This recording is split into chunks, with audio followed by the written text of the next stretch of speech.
The newest talk of the town this holiday season is Netflix's latest crank comedy that's both mind-blowing and hilarious. But if you ask me, one thing that I initially noticed from the poster itself is star-studded.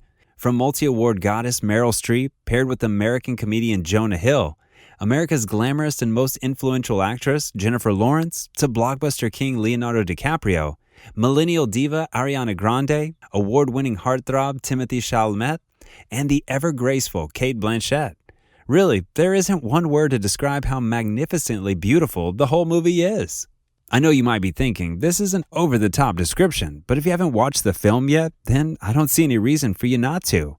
Don't Look Up did not disappoint. From a movie that used huge money for huge artists, it's acceptable to accept too much, and boy did Netflix give us too much.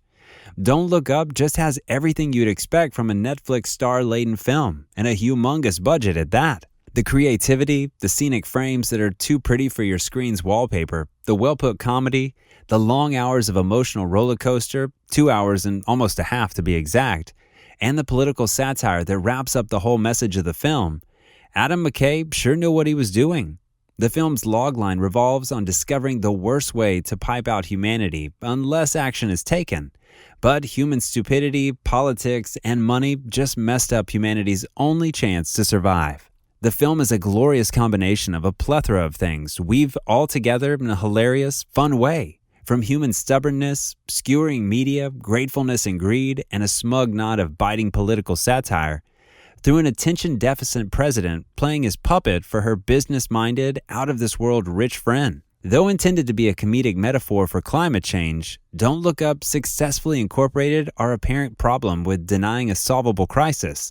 In one phrase, here's how I can sum it up. It feels so close to home. Don't Look Up, in other words, has a lot to do. To bring about those goals, McKay wanted to take away the guaranteed happy ending that filmgoers have grown used to and break the traditional 3-act Hollywood thing that we all know so well. There could be something powerful about just not having that, he said. So that ending was debated whether to be satisfying or not. We all love a happy ending for our beloved main characters, but did they get it? The ending was possibly not what everybody wants, but the question is, was there a possibly better ending? Was the movie only supposed to send us the message that the world is ending either way and we've got to act sooner? Well, let's break that one heck of an ending up in today's video. But before that, watch out for some major spoilers. And if you haven't yet, make sure to hit that subscribe button and smash that notification bell for more updates on this. Now, let's look it up. While there is a solution that will save the planet, sending a nuke at the asteroid to knock it off course at the last minute, the president calls off the mission because a billionaire CEO of a tech corporation has discovered a rare material on the asteroid that will make a lot of people really rich. They decide to break up the asteroid instead and let it hit Earth in smaller pieces. It's far riskier, but they want that money. Again, it's a zany film that only gets more absurd as it goes on. Does the comet collide with Earth or not? Comet Diabeski collides with Earth despite the efforts of the Just Look Up campaign to push world leaders into combating the apocalyptic disaster. However, the efforts of the tech giant Bash to split up the comet and to utilize its minerals for profit fail, and the efforts of other nations to divert the comet's path also fail. In the end, the planet-killer comet hits Earth and causes cataclysmic devastation. Who dies and who lives? Well, just about everyone in the cast died, except for 2,000 of the richest Americans and most powerful people escaping in a spaceship. The majority of lead characters, including Dr. Randall Mindy, Kate Dibiasky, Dr. Teddy Oglethorpe, Yule, and others are all killed when the comet hits Earth. The only survivor shown on Earth is the president's son and chief of staff, Jason Orlean. Meanwhile, President Orlean herself is eaten and killed by an alien creature named Bronnerok when the mega-rich survivors land on a habitatable alien world 22,740 years later. Good for her. The fate of the remaining super-rich survivors, as they are naked and surrounded by Bronneroks, does not look good, but we don't see the death of tech billionaire and Bash CEO Peter Iserwell or the others. Final scene, one last supper as the world ends. When Randall Mindy becomes an international celebrity and the main media source for the comet, he gets a big boost and loses his way. He ends up leaving his wife and kids behind. In the movie, Randall shows up on their doorstep to have a family dinner with Kate and her new boyfriend, Yule. Randall wants to be forgiven for what he did. The movie ends at the home of Dr. Mindy after he is reconciled with his wife, June. He sits down to eat a meal with his family, Cate, her new love Yule, and Dr. Oglethorpe, who is there with him. Don't Look Up cuts between the intimate Mindy dinner and the disastrous comet mission at Bash that will doom Earth. Teddy comes for the dinner as well.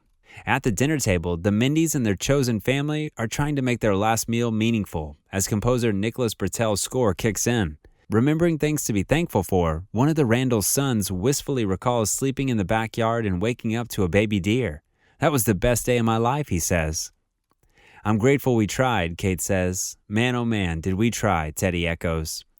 In a speech at dinner, DiCaprio's character, Dr. Randall Mindy, tells his family, Kate Diabeski, Yule, and Teddy, the thing is, we really did have everything, didn't we? I mean, if you think about it. McKay said that line was improvised by the Oscar-winning actor himself. Randall calls for a prayerful moment despite not being religious, which is when Yule takes over, delivering a blessing and asking for God to soothe them. Adam McKay admitted that the faith was what was missing in their movie the first time around. The family and their visitors hold hands before the comet rips through the house and kills them. People who are rich and powerful can be seen on a spaceship as it leaves Earth. However, there are 2 more scenes in the end credits, so they are still there. What is the meaning behind Don't Look Up? McKay, who wrote and directed the Netflix film, wanted to make a movie about the impending climate apocalypse, one that was a big, broad comedy, as he called it in a recent interview with Variety. And that was McKay's plan before the unexpected health concerns swept across the globe, causing new and horrifying variations of anti-science denial. The film's ending, like the rest of the movie, is an allegory and satire of the fight against global climate change. Scientists have been warning us for a long time, but capitalism forces world governments, the media, and companies to profit from absolute catastrophe rather than solve it. The credit scenes. Although Don't Look Up divides the critics on its heavy-handed climate change metaphor and often ridiculous tone, it continues to be its own unique mixture of tragedy and comedy in the credit scenes. The mid-credit scenes open up 22,740 years after the destruction of the planet, as Isherwell's ship arrives at another inhabitable planet and releases its passengers in cryogenic chambers to emerge on their new home. The scene also calls back to one of those bits in Don't Look Up, satirizing the tech industry's hold on pretty much everything. Peter Isherwell's Facebook-esque knowledge of everything through data and algorithmic predictions. The post-credit scene shows Jason Orlean, forgotten by his mother as she escaped in a cryo chamber, emerges from the rubble, realizes what has happened, and immediately begins calling for his mom. This entirely ridiculous scene caps off the film on a darkly comedic note, while also highlighting the absurdity of contemporary society's obsession with social media as climate destruction quickly becomes a reality.